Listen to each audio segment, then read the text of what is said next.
speaking on healthcare, Trump recently signed an executive order to lower drug prices. How do you feel about that? You believe what you saw in the baby, huh? Not quite. There's no way you've been living in Vermont for 50 years. Accent's not going nowhere. What he did is say, we're going to give the drug companies a certain period of time to tell us how they're going to lower drug prices. And if they don't, we're going to do A, B, and C. We're not quite sure what A, B, and C will be. But the likelihood is that A, B, and C will be thrown out in the courts because the president doesn't have a right to tell companies how to fix prices. It just coincidentally, Bobby Kennedy, the secretary of HHS, was before the committee that I'm the ranking member of. And I asked Bobby, and I said, look, President talks about substantially lower prescription drug prices. You do. We're going to introduce legislation that will do just that, right? And will you work with me? He said they will. So to answer your question, the president talks a lot. Don't believe what he says. We're going to put him to the test. We are going to bring forth legislation that would make sure that Americans don't pay a price any higher than people around the rest of the world. We'll see if they come. So isn't a better framing of that, not to be contentious here, but like, isn't a better framing of that, hey, Trump is saying this thing we agree on. We agree with you, and we're going to hold you to your word instead of you're a liar. That's what I'm doing. Well, if I didn't say it, that's exactly right. Yeah, like I think that's like, because sometimes we get caught up in this partisan shit where it's like sometimes both sides agree, and it'd be nice if we at least get drug prices lower. Trump's idea of substantially lowering prices is exactly right. It's exactly what I fought for years. Yeah. Okay. So if Trump is willing to work with us, we'll do it. Absolutely. I mean, do I think he will? Probably not. But I may be surprised. And then if he doesn't, let's hold him to his word, and let's make sure he puts a pressure on those same senators that he would have primaried. Exactly. Like, this is what you're saying you want. You get your senators in line, right? Actually, I don't know if you're like infringing on the democratic process by saying to do that, but like, it would be really great, especially those of us who have like older parents who are really relying on these drugs right now. Yes. But don't get me going on the drug industry. Well, I kind of want to get going. We want you to get going on everything. Well, I got to get going to the airport to get a plane, as a matter of fact. But we'll fly you private. All right. There you go. All right. Look, you got a pharmaceutical industry that makes, $100 billion in profit last year. We had a guy before the committee, CEO of a major company, makes $50 million a year. They do stock buybacks.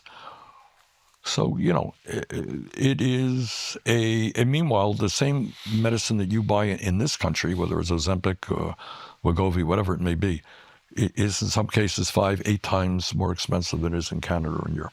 It's insane. It is insane. Of course it's insane. And they do it because they can do it. Because we are the only, you know why they do it? All right. Question. You know how many paid lobbyists there are for the drug companies in Washington, D.C.? Take a guess. 200, 500. 15,000. 1,500. All right. So you got 535 members of Congress, 1,500. These are former leaders of the Democratic Party. Right. So that's a lot of power. And then their campaign contributions. So up until Biden, and I work with Biden on this, we have never, what other countries do is say, good, you got a drug, that's great. Let's negotiate the price you're going to charge us, right? That's what they do, every other country on earth. For us, you got a drug, you charge any price you want. Doesn't matter. For the first time, what we did is now have a law that says we are going to negotiate, Medicare will negotiate drug prices. We started off with 10, it'll be expanding. Is it enough? No. Is it a start? Yes, it is. Yeah, I just feel like there should be a certain point in time where patriotism kicks in. If you're an American fucking company, you're going to gouge your own citizens, but let the Canadians and the Europeans pay way less. I don't look at it like that, but I'll tell you where it becomes not funny.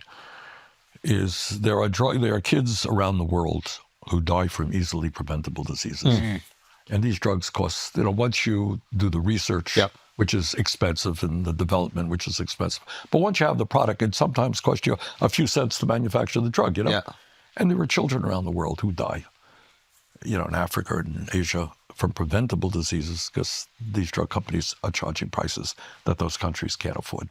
And that is, so you talk about humanity, whether we let kids die For profit. It's But excessive profit. I know you got to go. Real quick, before you go, we hear the term lobbyist all the time. Yes. I don't think I know what that means. Does somebody like meet you at a coffee shop? Like, No. not you, obviously, but how does a lobbyist? This is how it means. This is what it means. I represent, Mr. X represents a large corporation. We'd love to sit down with you and your staff. We start with the staff to talk about the problems that we have. And these are our needs.